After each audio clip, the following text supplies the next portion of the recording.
ruined her resolve. She had planned to tell the truth and then to ask the men for forgiveness. Simple as that. It would be awkward, yes, but she could endure it. She had not planned for Gus to rise and gape at her like one prepared to destroy her if her explanation wasn't sufficient. When this child was born, I wanted a girl. Gus, you know how I wanted girls. I've always wanted girls. I just didn't have none. I mean, you boys was fine and all. Y'all just kept coming one, right after the other. And I just needed me a girl. Y'all gotta know what I mean. But they didn't. So I did something that I suppose I shouldn't have done. Her voice broke. The child had been crying the entire time. Okay, y'all, I lied. I told y'all the child was a girl, but it wasn't. The child is really a boy. Her husband stood and inched forward in slow motion, studying Imogene's face. I needed me a girl, Gus. Can't you understand that? Everybody needs a girl. It's a woman's dream. You saying you did what, woman? He approached like a starving lioness before the kill. Gus, honey, listen. Just try to listen if you can. I mean, I know this don't make much sense to you right now, but you just gotta try to understand where I was back then. I just needed me a little girl so bad. Somebody I could just, love and dress up and make feel pretty. And God just didn't give me one, so I just made one. You saying you did what, Imogene Peace? I know you lying to me. My baby girl ain't no boy. Honey, do you think I'd lie about something like this? Do you, huh? Gus said, honey, I don't know what in the world is wrong with you, but I know that what you're telling me ain't right. Gus, just listen to what I'm saying. Honey, I lied. I lied to you and I lied to everybody else when the child was born because I just needed me a girl. I knew it couldn't last forever, but still Gus slapped Imogene so hard the boys gasped. Now, I don't know what you have done, but this right here, he pointed to the child, this ain't no boy. It is, Gus. It really, really is. I'm sorry, honey. I just didn't know it would do this to you. I never knew you even wanted a girl. I wanted a girl the damn day I thought you had one. Now, I don't know why you done go and put them crazy looking clothes on her, and I don't know why you cut my child's hair like that? Because he's a boy, Gus. Can you just understand what I'm saying? He's a boy. Gus's eyes watered and his mouth quivered. All right, Imogene. All right. If what you're saying is true, if it's really true, you prove it to me right now. Oh, no, honey, I can't prove it to you. Oh, you don't mean that. I mean, I'm telling you, so I just need you to... Don't tell me nothing, Imogen Peace. I said prove it to me and do it now. Honey, the only way you would really know for sure...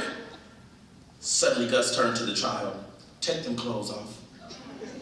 Oh, no, honey, don't do that, Imogen cried. Don't do that. Not now. Don't embarrass him in front of his brothers. Just don't do that. He ain't ready for nothing like that.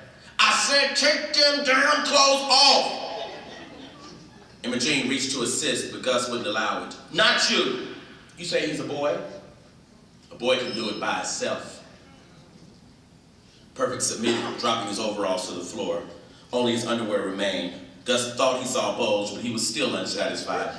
Take them drawers off too. Oh, please, Gus, honey, don't do this. Not in front of the other boys. Take him out in the barn or take him somewhere. You shut the hell up, Imogene. Ain't you done enough? Perfect sobbing returned as he lowered his underwear to his ankles.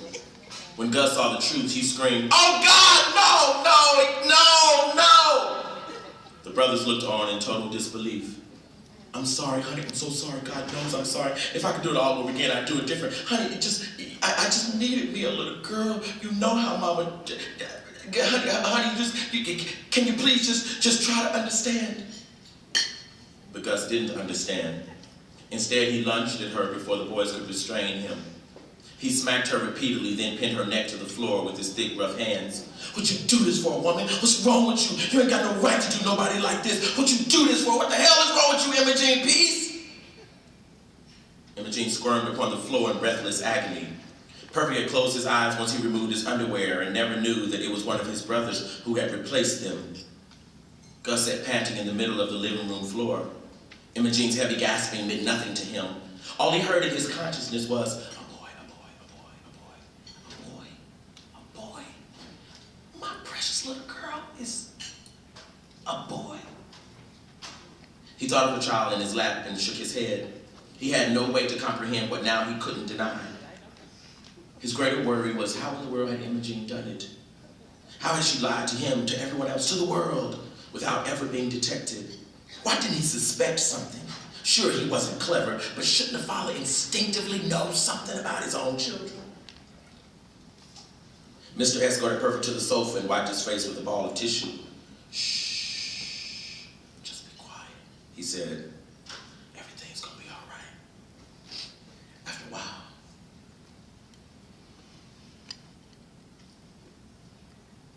Perfect nodded but said nothing. His uneven, partially straight, stubby hair made him look as if he'd been in a brawl and lost badly. Wedged between Mr. and King Solomon, who kept looking at him sympathetically, Perfect watched Imogene crawl into the bedroom and close the door behind her as the rains of 48 began. And he never lifted his head. He knew he wasn't beautiful anymore. As a girl, he had been gorgeous. People had loved him. People had told him he was wonderful. People had wanted to hold him, wanted to love him, wanted to touch him. But now, as a little boy, he was ordinary, simple, common, like all the other little boys. It was strange to Perfect how his world had shifted so instantly, so dramatic, so quickly, all in an instant. He didn't feel safe like he once did in his brother's presence. Sitting on the sofa shivering with his head practically touching his knees, he felt his previous life ooze away as his brothers ushered him into a more harsh, less sympathetic reality. And all of this happened without him ever uttering a word. Perfect sense now that if he cried, somebody would probably beat him. That's what we do to boys, isn't it? We beat them. So he knew to cover his mouth and tremble in silence. What he really wanted was to run and hide in his mother's bosom, but somehow he knew that wasn't an option. Who would touch and hold him now? Usually when he cried, someone embraced him and reassured his heart, but now all hands avoided him. That's how he knew he was different, strange, a freak, a queer of sorts, though he knew none of those words. His pain was insignificant, and for the first time in his life, he was responsible for his own healing. So he grabbed his arms and he rocked himself this time. He cried with his head bowed this time. The tears ran without him ever muttering a sound, and his brothers looked at him as if they had never known him. On his little brother's behalf, King Solomon stood and dragged his heavy heart to the edge of the porch. All he knew to do was to sing to the wind and the waves on his little brother's behalf. And so standing there gently, he sang, sometimes I feel like a motherless child. Sometimes I feel like a motherless child. Sometimes I feel like a motherless child. A long way from home, a long way from home, while his new little brother sat shivering and transfixed in a sea of sorrow. Perfect peace. Well, thank you.